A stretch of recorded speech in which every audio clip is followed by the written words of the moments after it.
আমরা মালয়েশিয়ান গভর্নমেন্টকে through the high commission আমরা অ্যাপিল করেছি যে এই অন্ততপক্ষে এই 17,000 যাদের ভিসা পেয়েছে তাদেরকে তাদের দেশে এন্ট্রি এবং কাজের ব্যবস্থা করে দেওয়ার জন্য সেটা আমরা রিকোয়েস্ট করেছি এবং সেটা সেই মেসেজটা কনভে করবে তাদের মালয়েশিয়ান গভর্নমেন্টের কাছে হাই কমিশন।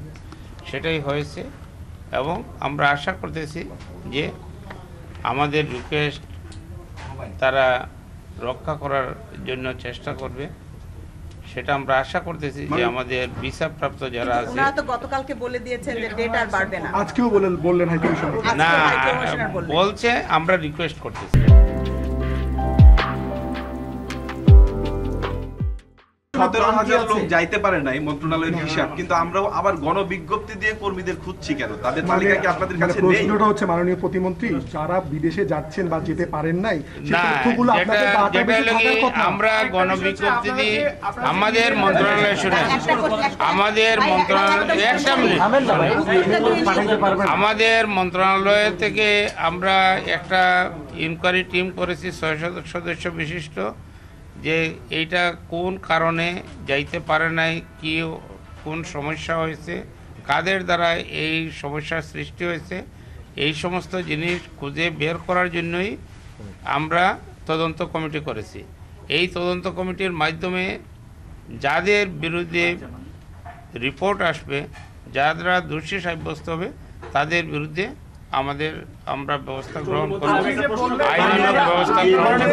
আপনারা যে ইমেইলটা দিয়েছেন, আপনারা কর্মীদেরকে বলেছেন যে ইমেইলে তাদের অভিযোগ জানাতে, তাহলে আমাদের এখান থেকে যেসব কর্মীরা যায় অধিকাংশই তো এইসব টেকনোলজি সম্পর্কে তারা জানে না, তাহলে আপনারা যে কোন ভিত্তিতে কোন বেসিসে হচ্ছে ইমেইলটা দিলেন যে তারা ওখানে বলা হয়েছে যে যাদের কেন কোনো ফোন নাম্বার দিলেন, কার্ড হয়েছে তারাই অ্যাপ্লাই করতে পারবে। বিএমইটির কার্ড হওয়ার আগেই তো অনেকে মানে বিএমইটির পারমিশন ছাড়াই অনেকের তো ই ভিসা হয়েছে কিন্তু বিএমইটির পারমিশন হয়নি। ই ভিসা যাদের ই ভিসা হয়েছে, যাদের বিএমইটির স্যার বিএমইটির কার্ড মানে তো স্যার সব অনুমোদন, যারা বিএমইটির কার্ড পেয়েছে, যারা ই ভিসা পেয়েছে, যারা অ্যাপ্লাই করেছে তাদের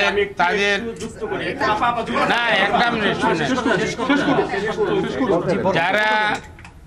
যারা বিদেশ যাওয়ার জন্য অ্যাপ্লাই করেছে, যারা বিভিন্ন রিক্রুটিং এজেন্টের সাথে যোগাযোগ করেছে এবং যারা এজেন্টের মাধ্যমে যাওয়ার প্রস্তুতি নিয়েছে, যারা এমনকি যারা ভিসা পায় নাই, তাদের ব্যাপারেও আমাদের মন্ত্রণালয় কনসিডার করবে এবং তাদের যাতে ক্ষতিপূরণের ব্যবস্থা করা যায় সেই ব্যাপারে আমরা ব্যবস্থা করতেছি। সেটা আমরা অত্যন্ত আন্তরিক, মাননীয় প্রধানমন্ত্রী অত্যন্ত আন্তরিক, আমাদের মন্ত্রণালয় আন্তরিক।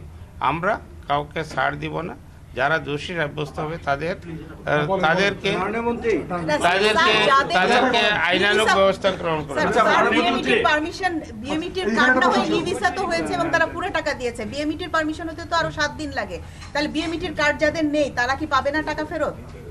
নিশ্চয় তাদের ব্যবস্থা করা হবে, তাদের টাকা ফেরত পাওয়ার ব্যবস্থা গ্রহণ করা হবে, তাদের জন্য ইনকোয়ারি টিম করা হবে। আপনারা যে 17,000 কর্মী আপনারা একটা তালিকা বা আপনারা তথ্য দিয়েছেন, সেটি দিয়েছেন, কিন্তু বিএমইটি ক্লিয়ারেন্স হওয়ার পরে কতজন যেতে পারেনি সেটি। বিএমইটি ক্লিয়ারেন্সের আগের ধাপ হচ্ছে ই ভিসা, তার আগের ধাপ হচ্ছে কলিং ভিসা, তার আগের ধাপ হচ্ছে আবেদন করা বা কোশ্চেনটা করেন। প্রত্যেকটা ধাপে কিন্তু কর্মীরা পাইপলাইনে আছে। বিএমইটি ক্লিয়ারেন্সের পরের তথ্য আপনাদের কাছে আছে, কিন্তু এর আগের তথ্যগুলো কিন্তু আপনাদের কাছে নাই। বিজ্ঞপ্তিতে বলা হচ্ছে বিএমইটি ক্লিয়ারেন্সের পরে যারা তাদেরকে আবেদন করতে বলছে, তা আবার ইমেইল। আগের কর্মীদের ব্যাপারে আপনাদের চিন্তা ভাবনা কি সেটা নিয়ে? কেন যারা ক্ষতিগ্রস্ত হয়েছে এই মালয়েশিয়া যাওয়ার ব্যাপারে, যারা ক্ষতিগ্রস্ত হয়েছে, যাদের তালিকা আসবে তাদের ক্ষতিপূরণ দেওয়ানোর ব্যবস্থা আমরা গ্রহণ করব। আহ্বান তো সেখানে নাই, কোথাও তো আপনারা বিজ্ঞপ্তি দেন নাই সেটা যে সবাই আপনারা আবেদন করে। আপনারা বলছেন বিএমইটি ক্লিয়ারেন্সের পরে যাদের, সেটা ধীরে ধীরে পর্যায়ক্রমে পাবে। আমরা তদন্ত টিম সেটা পর্যায়ক্রমে নোটিশ করবে এবং ইনশাল্লাহ সবাইয়ের ব্যাপারে আমাদের তদন্ত কমিটি কাজ করতেছে। ইনশাল্লাহ রিপোর্ট short- দিবে কবে আচ্ছা, স্যার? মাননীয় প্রতিমন্ত্রী, একটা রিপোর্ট 7 দিনের ভিতরে আমরা বলছি। মাননীয় প্রতিমন্ত্রী, একটা বিষয় একটু করেন। আমার জানার বিষয় হলো যে অ্যাম্বাসেডর ম্যাডাম বলার পরেও আপনি বলছেন যে চেষ্টা করা হবে।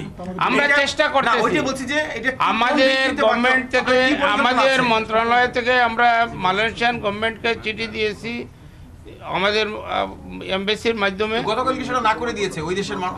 আবার আমরা চেষ্টা করব, অসুবিধা কি, চেষ্টা করতে অসুবিধা আছে? আচ্ছা, আরেকটা বিষয়, বাইরা থেকে জানানো হয়েছে আপনারা যে 17,000-এর কথা বলেছেন, কিন্তু গতকালকে বাইরা পরিষ্কার প্রেস ব্রিফিং এ বলছে যে 5 থেকে 6,000-এর বেশি হবে না। ইট ইজ দেয়ার ভার্সন, এটা আমাদের ভার্সন নয়, এটা হলো বাইরের ভার্সন। তারা কোন তথ্য ভিত্তিতে বলেছে সেটা তাদেরকে জিজ্ঞাসা। মাননীয় আমার একটা শেষ প্রশ্ন, আপনি নিজে একজন প্রবাসী ছিলেন এক সময়, এই প্রবাসীদের কান্নায় আপনার কেমন লাগছে? আপনি কি আমরা ব্যথিত, দুঃখিত, ভারাক্রান্ত, এবং আমরা তাদের ব্যাপারে আমরা কাজ করতেছি। আমি বললাম তো, তদন্ত টিম হয়েছে, তদন্ত টিমের মাধ্যমে যাদের বিরুদ্ধে ব্যবস্থা, যারা দোষী সাব্যস্ত হবে তাদের বিরুদ্ধেই আমরা ব্যবস্থা গ্রহণ করব। আপনার